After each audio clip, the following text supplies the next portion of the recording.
Oh, no. Who's gonna break the news? Who's gonna break the news? Who's gonna break the news?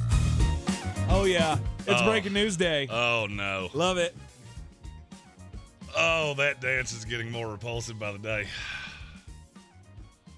You ever drop a Jell-O pudding cup down the stairs and just watch it go everywhere? That's what it looks like if you're not watching this on YouTube. Breaking news dance. Which breaking news are we starting with? Because we have two. All right, let's go with the Denver Broncos. Randy Gregory, 5 years, $70 million, and you just gave it a big old flusher down the potty. That one exploded quickly. It did. He was replaced by Nick Benito last week, who had the forced fumble on Justin Fields that started many of the good things that happened for the Denver Broncos. You're going to call me a conspiracy theorist here. Mm-hmm. I have a bit of a belief as to why that happened. Okay. Who do they play this week? The New York Jets. Who did Sean Payton open his mouth and insert his foot about? The New York Jets. That's the ones. This was a statement of, fellas, I'm not beholden to how much money you make. I am not beholden to who you are, what your name is. I don't care. Because this is a week that you better not let me down. Or I will be the face on every YouTube stream, every national media outlet, everything, if you don't show up this week. The worst case scenario here is that the Denver Broncos come out and get scattered, smothered, and covered against Zach Wilson, of all people. And a full workload of Breece Hall, which we will talk about later in this here program. Oh, it's coming. Breece Hall Day is coming. It is coming. It's coming this Sunday. I honestly did. I felt the same way. I looked at this, and as soon as I heard it, I thought, that's the shot across the bow to Russell Wilson. No doubt. He's been threatening it, right? Well, not really threatening it, right? He's not been out in the media talk about Sean Payton, saying that Russell Wilson's job is in jeopardy, but he kind of has. Like when the Jarrett Stidham talk came up in the preseason, what was he out there saying? He's going to get a shot. He'll get a shot to prove himself. Mm-hmm. I'm going to play the right one, blah, blah, blah, blah, blah. We all knew at the time that, it was going to be Russell Wilson. He knew that at the time. For now. But the question is, will it be Russell Wilson forever? You've been telling me that this day's coming. Mm-hmm. And I've been telling you you're crazy. And I've never been more sure of it than I am right now. Yeah, I mean, what's he supposed to do? How does Russell save his job? If he's really on this thin ice. I think everybody in Denver's on thin ice. No doubt. The only one safe there is Sean Payton. And the thing and I can see this coming. I see this in the offing, and it's going to drive me crazy. Of that Denver fans and Russell Wilson apologists are going to say, well, statistically, it's not Russell's fault. I hear it coming. I know it's coming. You're not listening to what I'm saying. Am I telling you that Russ is the problem? Not necessarily in terms of on-field play, on-field production, things like that. I'm not telling you that that's the problem. What I'm telling you is that there is a gigantic culture problem in Denver. And Sean Payton just proved it to me. Because you don't eat that kind of dead money on a guy like Randy Gregory just because you're trying to make a statement. You know this is broken. It's irrevocably broken. This is a Jets game that we could win. Try to change the momentum of the ship. You got 2 wins in a row. I hate to use that major league line, but boys, that's 2 in a row. That's called a winning streak. It's kind of how I feel about Sean Payton at this point. Right. And I do think this was to put Russ on notice. Mm-hmm. You did a lot of toxic here last year. You've been fine. You haven't been anything to write home about in spite of what people tell me about Russell Wilson. He's been decent enough for your fantasy team. You watch him on the field. He was real good against the god awful Chicago Bears secondary in the second half. Mm-hmm. You were down 28-7. Yep. That's the part that seems to be eluding a lot of people. You were down 3 scores to a team I didn't know could score 3 times. That's a problem. Oh, of course it is. And I think Sean sees the writing on the wall. I told you Monday, the most confident pick I have this week is the New York Jets. I will give whatever number you want because they are going to come into Denver and they're going to embarrass you. And Russ is next. Mm-hmm. Russ is next because there's not many more places to go. Do you view this as anything other than a statement? No. Because I really don't buy into the, we want to play the young guys. We're really committed to the youth movement. Well, and I believe you are. There's no lies in that, right? They know that these guys are not here for long, right? So the you're NFL telling stands for not for long. So you're telling me that the Los Angeles Chargers got something of value. Was it much? No. Mm-hmm. They got something of value for statistically and analytically the worst cornerback in the NFL over the last 2 years. Mm-hmm. And you couldn't get squat for Randy Gregory? I don't believe you. I don't believe you in any way. It is too hard to find edge rushers. He's been good at times. Is he overpaid? Yes. Mm-hmm. But the guaranteed money stays with you. So I just don't believe nobody offered you anything. He's trying to make a statement. Yeah, I'm not dealing with this. I'm sure they probably floated it out there, and everybody went, I don't really want that. I'm going to take on $10 million or whatever it would be for Randy Gregory. That's not happening.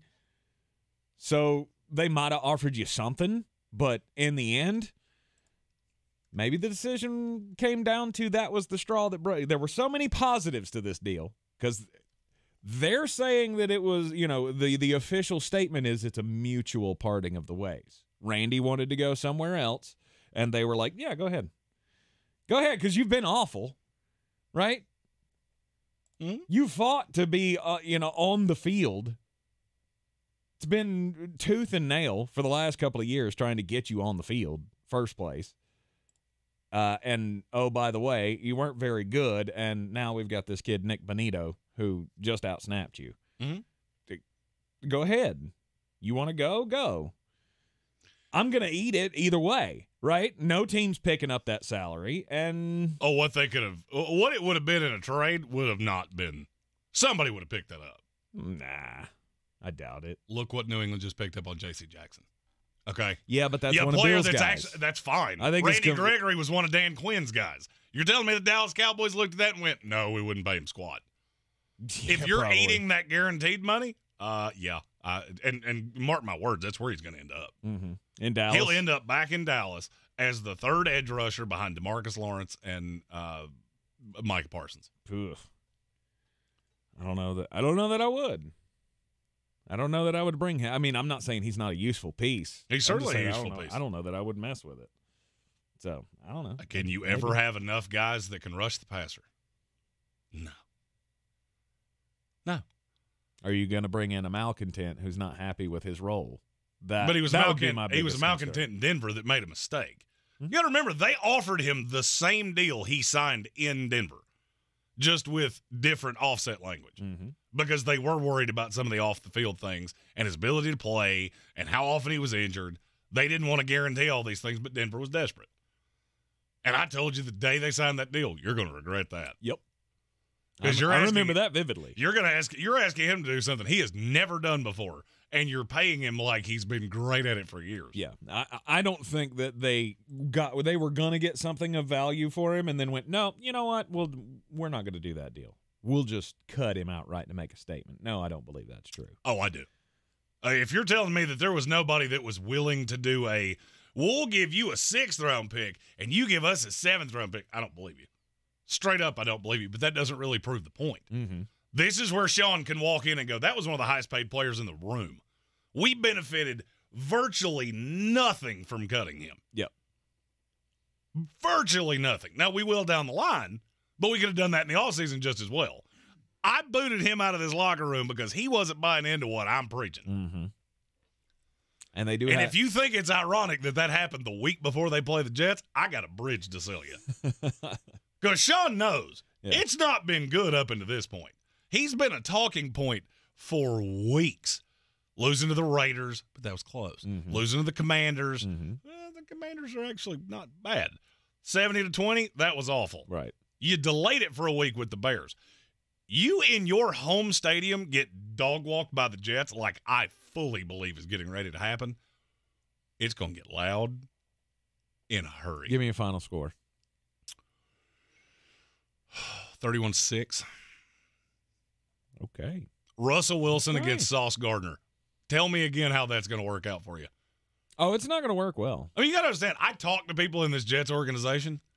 They don't want to just beat you. They want to embarrass you. Mm-hmm. And Nathaniel Hackett, you find it weird that they're taking the reins off Breece Hall the week before they go back to Denver, which is where Breece got hurt last year. Mm-hmm. After you talked all this smoke about Nathaniel Hackett, they smell blood in the water. They need a win badly. Yeah, this is one of those times that I'm watching this going, if you bet the opposite side of this, even if I'm wrong and you're right and you bet the other side of this, you don't like your money as much as I do. Right. Randy Gregory, no longer a member of the Denver Broncos. They'll be on the hook for whatever, somebody else is going to sign him, right? No doubt. Somebody else is going to give him something. So Denver, as I understand it, they'll be on the hook for the remainder of his contract this year, minus whatever the new team gives him. Is that right? That's how right now he's owed like almost $11 million for the rest. He's going to get a vet minimum deal from somewhere. I'm pretty sure it's going to end up being Dallas. Mm-hmm. You got our first. Oh no. Not one it. You would think after doing that so many times. I'm your huckleberry. Soaring Eagle with our first super chat of the day. So, look, we all know Vance Joseph needs to go. But I'm going to be honest, George Payton needs to be fired first, if not midseason. I'm glad you said that because I'm not sure that that's not the next step. You exiled Randy Gregory. George Payton will be the sacrificial lamb after you get just eviscerated by the Jets, and then it's Russ. My question is that necessary? It's what necessary. We all know that when this hire was made, George Payton was dead. He was lame duck. It was just dead man walking kind of thing. Do you have to do it? Do you have to make that move? Do you have to fire him now? No, you just let it ride till the end of the season. The guy's not got no say in the room anyway. Did you have to cut Randy Gregory? No. Is that going to send a message though? If you get rid of the GM? George Payton would be to the scouting department and to the people in the room back channel. I know a great deal about this Denver Bronco team and the way the inner workings of the front office work. There is, how do I say this? You remember when Auburn went to hire a coach? Yep. And I said, there are things at work here that you don't understand. Mm-hmm. I feel the same way about Denver. Oh, okay. There are things that are happening in that front office that you don't get. And I'm not talking about you specifically. I'm talking about metaphorical. Right. You. Everybody doesn't get There are factions. This is probably the most divided team in the NFL because the only one close, I would say, is Chicago or the Giants. Chicago knows we're all fired. None of us have a shot. There is nothing we can do. Right. The Giants, you just paid Daniel Jones. So we got a lot of talent in this coaching staff. We got a lot of talent in this front office, so we're safe. And I'm just looking at Denver going, I know what you're doing, and I don't think it's going to work. Try to make the claim to basically do the same thing Cardinals are doing. All right, we got all these young guys. We know we're not good, but we're going to find pieces. Well, here's the problem. You don't have any pieces. Marvin Mims is one of the only young players you've hit on in the last 4 years, and Sean Payton won't play him. That's not Randy Gregory's fault. That's not George Payton's fault. That's not Russell Wilson's fault. That's Sean Payton's fault. I just think it's funny that now, 4 games into the year, a lot of people are seeing Sean Payton the same way I did. Weird. You're in the Sportsocracy. This is ESPN Asheville.